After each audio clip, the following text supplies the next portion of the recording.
হে আমার রব, আমি ক্লান্ত, আমি সত্যি ক্লান্ত। আমার এই হাত দুটো আপনার সামনে তুলতে আজ আমার লজ্জা লাগছে। আমি আবার হেরে গেছি। আমি আমার সবটুকু দিয়ে চেষ্টা করেছিলাম। হে আল্লাহ, আমি আমার ঘুমের সময় কমিয়েছি। আমি আমার মেধার সবটুকু ঢেলে দিয়েছি। আমি প্রতিটি নিয়ম মেনে চলেছি। আমি প্রতিটি দরজা পার হওয়ার জন্য যা যা করা দরকার তার সব কিছুই করেছি। আমি আমার চেষ্টার নৌকাটা পানিতে ভাসিয়েছিলাম, কিন্তু সেটা ডুবে গেছে। আমি আমার পরিকল্পনার ঘরটা বানিয়েছিলাম, কিন্তু সেটা বালির ঘরের মতো ভেঙে পড়েছে। আমি তো কোনো হারাম পথে যাইনি। আমি তো আপনার কাছেই চেয়েছিলাম।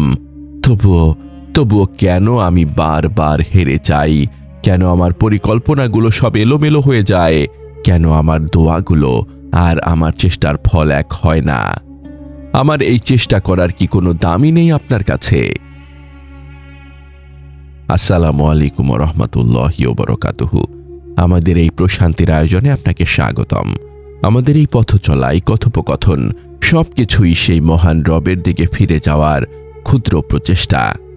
আপনি যদি আমাদের এই সফরের নতুন সঙ্গী হয়ে থাকেন, তবে এই আধ্যাত্মিক যাত্রায় আমাদের সঙ্গী হয়ে থাকতে পারেন। আমরা বিশ্বাস করি প্রতিটি কথা, প্রতিটি স্মরণ হৃদয়ের মরচে পড়া দাগগুলোকে মুছে ফেলতে সাহায্য করে। আপনার ইমানি জীবনকে আরও সমৃদ্ধ করতে চান?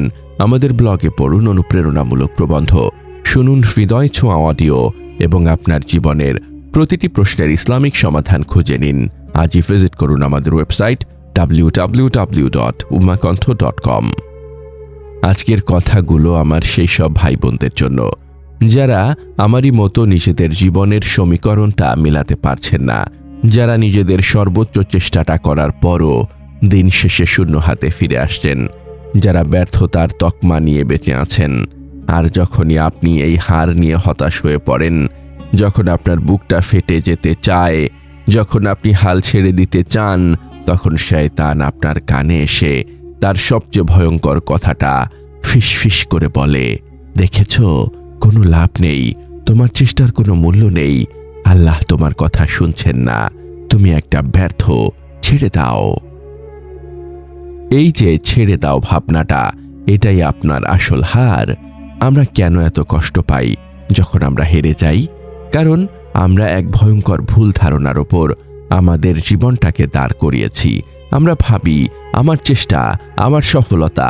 আমরা ভাবি আমি যদি ক করি তবে খ হতেই হবে। আমরা দুনিয়ার এই কারণ আর ফলাফলের ওপর এত বেশি ঈমান এনে ফেলেছি যে আমরা তাকেই ভুলে গেছি যিনি এই কারণ এবং ফলাফল উভয়েরই স্রষ্টা। আমরা তাওয়াক্কুল আর চেষ্টাকে গুলিয়ে ফেলি। আমরা ভাবি চেষ্টা করাই সব। না, ইসলাম আপনাকে চেষ্টা করতে বলেছে, কিন্তু ইসলাম আপনাকে ফলাফলের গ্যারান্টি দিতে বলেনি।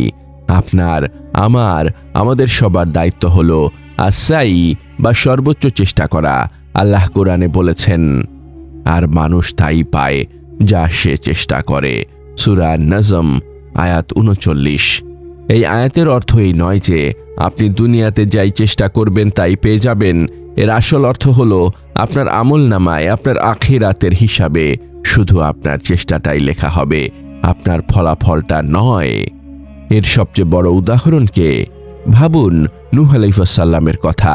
৯৫০ বছর, সূরা আল আনকাবুত আয়াত ১৪। তিনি চেষ্টা করেছিলেন। তিনি কি সফল হয়েছিলেন দুনিয়ার হিসাবে? না, দুনিয়ার হিসাবে ৯৫০ বছরের চেষ্টায় মাত্র হাতে গোনা কয়েকজন ঈমান এনেছিল। আজকের দুনিয়ার সফলতার মাপকাঠিতে এটা তো একটা বিশাল ব্যর্থতা, কিন্তু আল্লাহর হিসাবে নূহ আলাইহিস সালাম ছিলেন সর্বকালের অন্যতম সফল মানুষ। কেন? কারণ আল্লাহ তাকে ফলাফল আনতে বলেননি, আল্লাহ তাকে চেষ্টা করতে বলেছিলেন। আর তিনি তার সেই চেষ্টাটা ৯৫০ বছর ধরে এক মুহূর্তের জন্য না থামিয়ে করে গিয়েছিলেন। ভাবুন উহুদের যুদ্ধের কথা। স্বয়ং রাসূলুল্লাহ সাল্লাল্লাহু আলাইহি ওয়াসাল্লাম সেখানে উপস্থিত। সাহাবী রাদিয়াল্লাহু তাআলা আনহুম কি চেষ্টা করেননি? তারা কি তাদের জান দিয়ে দেননি? তবুও তো তারা হেরে গিয়েছিলেন। দুনিয়ার চোখে সেটা ছিল একটা হার। তাহলে কি তাদের চেষ্টা বৃথা গিয়েছিল? না, কখনোই না। তাদের সেই হার, সেই রক্ত, সেই ত্যাগ আল্লাহর কাছে এতই পছন্দ হয়েছিল যে তিনি তা কোরআনের অংশ বানিয়ে নিলেন। আপনার জীবনটাও ঠিক তাই। আপনার দায়িত্ব হলো নূহ আলাইহিস সালামের মতো চেষ্টা করে যাওয়া। আপনার দায়িত্ব হলো উহুদের সাহাবীদের মতো আপনার সবটুকু দিয়ে ঝাঁপিয়ে পড়া। আপনার দায়িত্ব হলো আপনার উটটাকে বাঁধা, কিন্তু উটটা চুরি হয়ে যাবে কি যাবে না সেই সিদ্ধান্ত আপনার নয়, সেই সিদ্ধান্ত আপনার রবের, আর তার সিদ্ধান্তই চূড়ান্ত। তাহলে কেন আল্লাহ আমাদের হাঁটা দেন? কেন তিনি আমার সব চেষ্টা সত্ত্বেও আমাকে ব্যর্থ করেন? কারণ আমার রব আল হাকিম, পরম প্রজ্ঞাময়। প্রথমত, তিনি আপনাকে হার দেন আপনাকে রক্ষা করার জন্য। আপনি হয়তো জানেন না আপনি যা চেয়েছিলেন তা না পেয়েও কেন আলহামদুলিল্লাহ বলতে হয়। আপনি যে সফলতার জন্য কাঁদছেন, সেই সফলতা হয়তো আপনার অহংকারের কারণ হতো। সেই সফলতা হয়তো আপনাকে আল্লাহ থেকে দূরে সরিয়ে দিত। আপনি যে চাকরিটার জন্য এত চেষ্টা করছেন, সেই চাকরিটা হয়তো আপনার ঈমানকে নষ্ট করে দিত। আল্লাহ আপনাকে হেরে যেতে দিয়ে, আপনাকে ব্যর্থ করে আসলে আপনার ঈমানকে, আপনার আত্মাকে রক্ষা করছেন। তিনি আপনাকে বলছেন, হে বান্দা, এটা তোমার জন্য নয়, আমি তোমার জন্য এর চেয়ে উত্তম কিছু রেখেছি। সূরা আল বাকারা আয়াত 216। দ্বিতীয়ত, তিনি আপনাকে হার দেন আপনার অহংকারকে ভাঙার জন্য। যদি এমন হতো আপনি যাই চেষ্টা করেন তাই সফল হয়ে যান, তবে কি হতো? একটা সময় পর আপনি ভাবতেন আমি সব করছি। আপনার সাজদাগুলো ছোট হয়ে যেত, আপনার দোয়ায়ের হাত দুটো আর উঠত না। আপনি ভাবতেন আমার দোয়ার দরকার কি, আমার তো চেষ্টাই যথেষ্ট। আল্লাহ আপনাকে হারটা দেন যাতে আপনার এই আমির ঘরটা ভেঙে যায়, যাতে আপনি আবার সাজদায় লুটিয়ে পড়ে বলতে পারেন, হে আল্লাহ, আমি চেষ্টা করেছি কিন্তু আমি দুর্বল, আমি পরিকল্পনা করেছি কিন্তু আমি অগোছালো, আমি কিচ্ছু না। আপনি আল কাউই, পরম শক্তিশালী, আপনি আল ফাত্তাহ, উন্মোচনকারী। আমার কোনো ক্ষমতা নেই যতক্ষণ না আপনি তৌফিক দেন। এই যে হেরে গিয়ে আল্লাহর কাছে ফিরে আসা, এটাই তো আপনার আসল জয়। তৃতীয়ত, তিনি আপনাকে হার দেন আপনার চেষ্টাকে খাঁটি করার জন্য। যখন আপনি প্রথমবার চেষ্টা করেন, তখন হয়তো আপনার নিয়তে দুনিয়ার মোহ, মানুষের প্রশংসা মেশানো থাকে। যখন আপনি হেরে যান, তখন এই দুনিয়াবী উদ্দেশ্যগুলো ঝরে পড়ে। আপনি দ্বিতীয়বার চেষ্টা করেন, আবার হারেন। তৃতীয়বার যখন আপনি চেষ্টা করেন, তখন আপনি আর দুনিয়ার জন্য করেন না। আপনি তখন শুধু বলেন, হে আল্লাহ, আমি আর দুনিয়ার কাছে কিছু প্রমাণ করতে চাই না, আমি শুধু আপনার জন্য চেষ্টা করছি। ফলাফল যাই হোক, আমি শুধু আমার চেষ্টাটার সওয়াব চাই। এই যে আপনার খাঁটি নিয়ত, এই স্তরে পৌঁছানোর জন্যই আল্লাহ আপনাকে বারবার হারের মধ্য দিয়ে নিয়ে যান।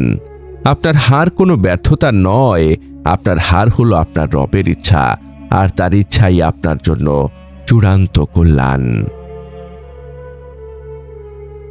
তাই পরের বার যখন আপনি চেষ্টা করার পরও হেরে যাবেন, তখন শয়তানের ধোকায় পড়ে চেষ্টা করা ছেড়ে দেবেন না, বরং জায়নামাজে দাঁড়ান, বলুন, হে আল্লাহ, আমি আমার চেষ্টা করেছি, আমি আমার উট বেঁধেছি, কিন্তু আমি জানি ফলাফল আপনারই হাতে।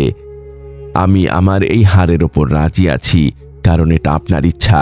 কিন্তু হে রব, আমাকে আবার উঠে দাঁড়ানোর শক্তি দিন, আমাকে আবার চেষ্টা করার তৌফিক দিন।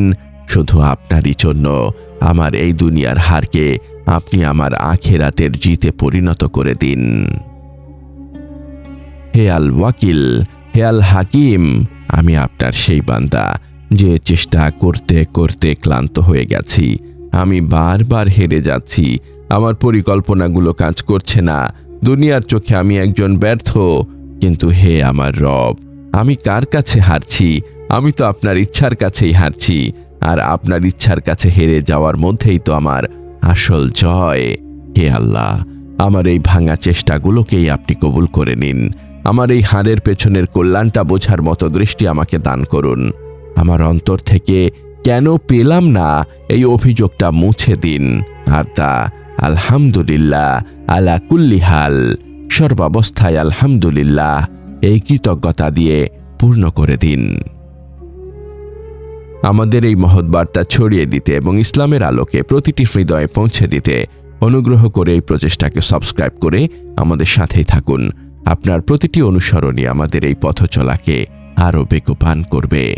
আমিন ইয়া রাব্বুল আলামিন।